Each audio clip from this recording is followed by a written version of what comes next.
between us, we've established a good case for adult education and lifelong learning. But really, I suppose one of the reasons that Fettel wanted us to film this discussion is because it feels as if the political world, the zeitgeist is changing, that lifelong learning is becoming much more of a thing to recognise, a thing to talk about, a thing maybe to fund, who knows. So what do you think the future holds?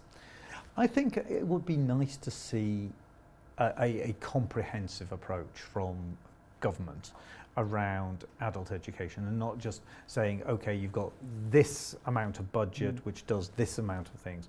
It's actually taking a step back and not trying to just, you and I have been in various meetings where you've kind of slightly thrown when somebody says, why can't you expand? You go, well no, because we spend all our time trying to defend what we've got to keep it sacred.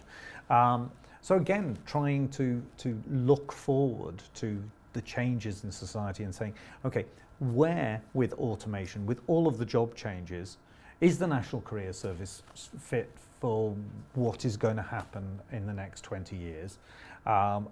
Is the university sector? We should be having conversations with lots of different bits of society to say, actually, we've got something to give. We've got actually an incredibly important thing to give. And if it were part of a joined-up system, it would give even more, because I completely agree. And in some ways, adult education is the flexible part of the education system, because a lot of our courses are part-time, which, as you say, enables people to do them whether they're in employment, whether they have ill health, whatever their situation. There's usually some sort of adult education that they can find that suits their particular needs.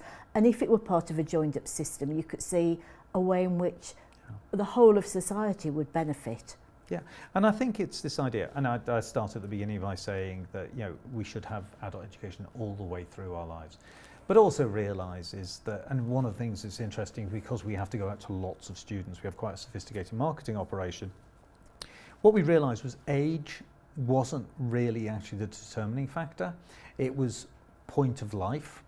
So if you are 22 and having a child, you've actually got a lot more in common with somebody who's 38 and having a child than you have with somebody who's 22 who's single and going out clubbing every night. Yeah. So age is almost indeterminate. If you are retired at 55, you have a lot more in common with somebody who's retired at 70 than somebody who's in work at 55. Yes. And those are the things of saying life points. And one of the bits that we know is that almost invariably that regular students of ours who come to courses, if they have a child, we lose them for about 5 years. And, it's a shame, but you completely get it.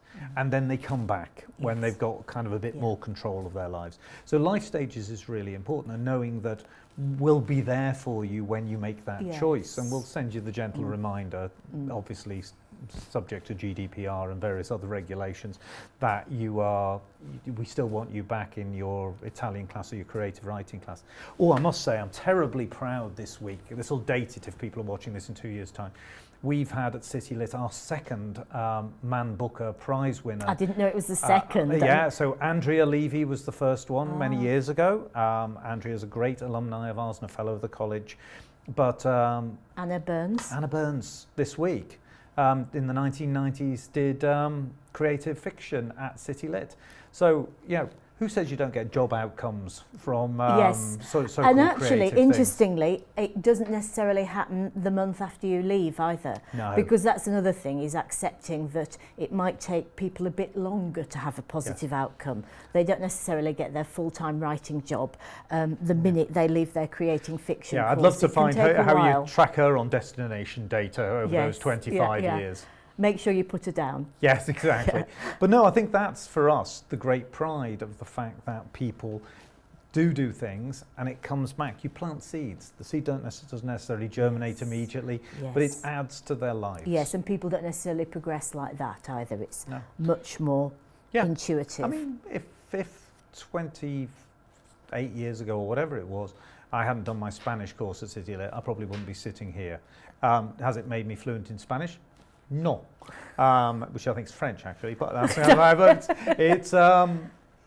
but it sent me in a different path. That seed germinated decades later, but it's something that I'm incredibly proud of. And would I've known when the headhunter came to me and said about City Lit, they'd go, you didn't have to go through the 5-hour explanation of the weird and wonderful nature of what we are. I was going, oh, I went there when I was young. Yes. Younger. Yeah, of course. Yeah, of course, we're all, it was just younger. Yeah.